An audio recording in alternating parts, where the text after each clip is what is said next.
Bienvenue dans l'émission Saveurs divines. Cette bonne nouvelle du royaume sera prêchée dans le monde entier pour servir de témoignage à toutes les nations. Alors viendra la fin. Ce pain céleste vous est présenté par Immaculée Niraneza.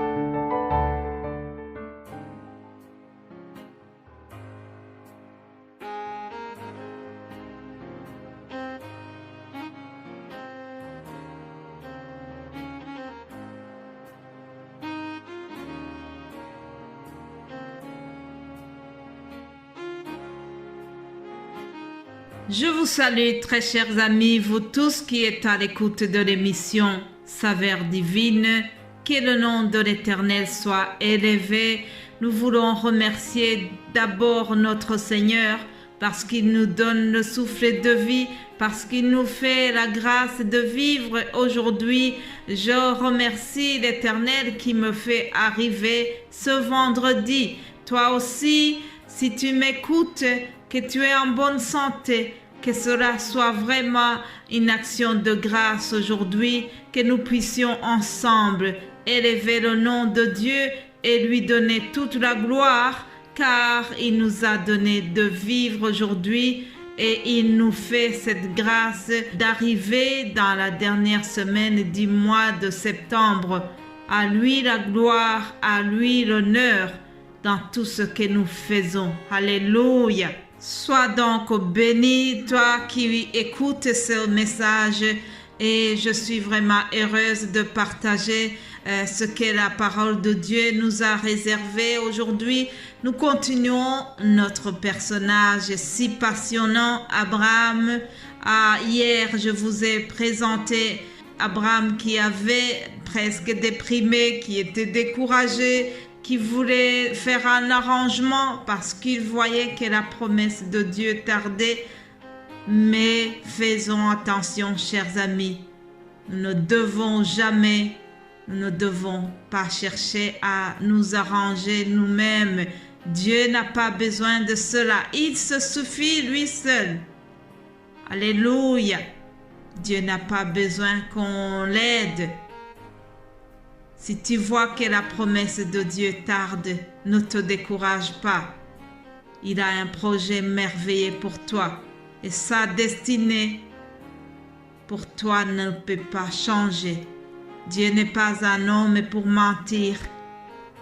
Ce qu'il a promis, il va le réaliser quoi qu'il arrive. Alors aujourd'hui, nous allons continuer en voyant comment Abraham a été vraiment quelqu'un d'intègre. Vous savez, chers amis, par son intégrité, Abraham est cité plusieurs fois dans l'Ancien Testament et dans le Nouveau Testament. À l'exception de Moïse, aucun autre personnage de l'Ancien Testament n'est autant cité que Abraham. Vous savez, l'apôtre Jacques l'appelle par exemple « ami de Dieu ». C'est un titre qui a été employé seulement pour lui. Lisons Jacques chapitre 2, 23. Parce que vous savez, tout ce que je vous dis, c'est tiré de la Bible. Ce ne sont pas mes paroles. Jacques 2, 23. Ainsi s'accomplit ce que dit l'Écriture. Abraham crut à Dieu et cela lui fut imputé à justice. Et il fut appelé ami de Dieu. Alléluia. Quel honneur d'être appelé ami de Dieu. Mais aussi, en plus d'être appelé ami de Dieu, nous avons vu également qu'il est appelé le Père des croyants. Ça veut dire que tous ceux qui ont la foi sont fils d'Abraham, fils ou filles d'Abraham. Alléluia. Ça, c'est ce que nous trouvons dans Galates chapitre 3, versets 6 à 7. Vous pouvez vérifier vous-même. Continuons rapidement. Nous allons voir comment Dieu a changé le nom d'Abraham pour devenir Abraham. Abraham fut changé en Abraham. Lisons Genèse chapitre 17, confirmation de l'alliance. Lorsqu'Abraham fut âgé de 90 ans, l'Éternel apparut à Abraham et lui dit, « Je suis le Dieu Tout-Puissant, marche devant ma face et sois intègre. J'établirai mon alliance entre moi et toi et je te multiplierai à l'extrême. » Abraham tomba sur sa face et Dieu lui parla en disant, « Voici mon alliance que je fais avec toi. Tu deviendras père d'une multitude de nations. On t'appellera plus Abraham, mais ton nom sera Abraham, car je te rends père d'une multitude de nations. Je te rendrai fécond à l'extrême. Je ferai de toi des nations et des rois sortiront de toi. J'établirai mon alliance entre moi et toi et tes descendants après toi, selon leur génération. Ce sera une alliance perpétuelle en vertu de laquelle je serai ton Dieu et celui de ta postérité après toi. Alléluia.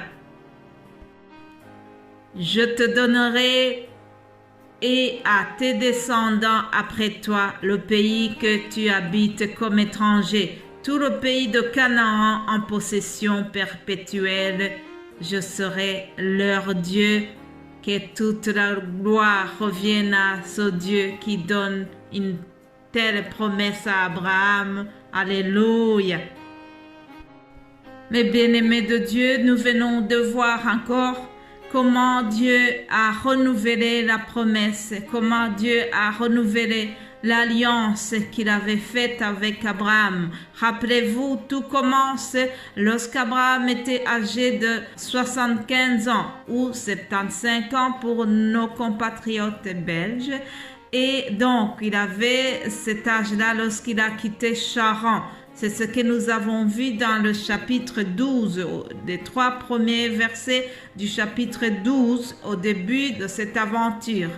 Et donc, le renouvellement de l'alliance que je viens de vous lire, cela s'est fait 13 ans plus tard. 13 ans plus tard, Dieu renouvelle l'engagement qu'il avait pris pour Abraham et il lui change de nom. Alléluia.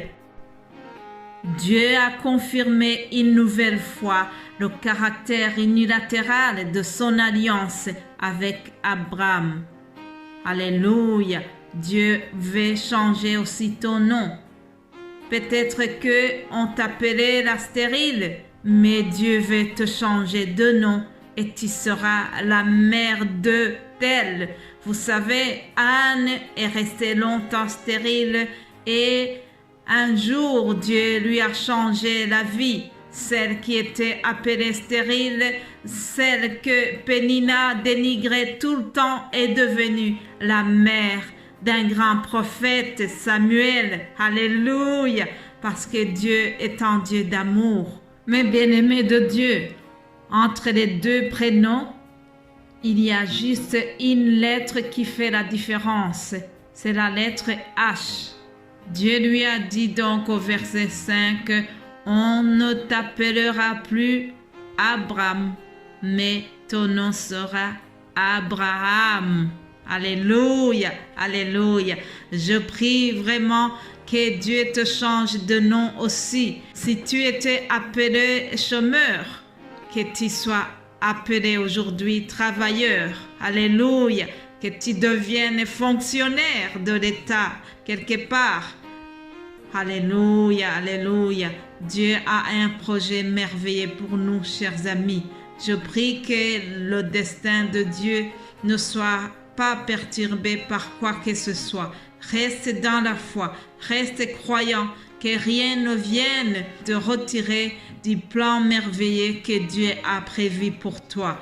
Le nom d'Abraham, avec sa signification de père d'une multitude de nations, désignait la nouvelle relation qu'Abraham avait avec Dieu, ainsi que la nouvelle identité, alléluia, une identité basée sur la promesse d'une postérité. Alléluia. Cela a été répété même dans Romains 4, 17. Notre temps est terminé, je ne vais pas le lire, mais je prie que Dieu te change ton identité. Je prie que Dieu change ton nom. Et si tu étais la malheureuse, que tu sois la bienheureuse. Alléluia. Que Dieu te fasse grâce, qu'il te réjouisse. Je te souhaite vraiment de passer un bon week-end. Que Dieu nous bénisse abondamment ensemble. Et nous allons nous retrouver lundi par la grâce de notre Seigneur. Amen.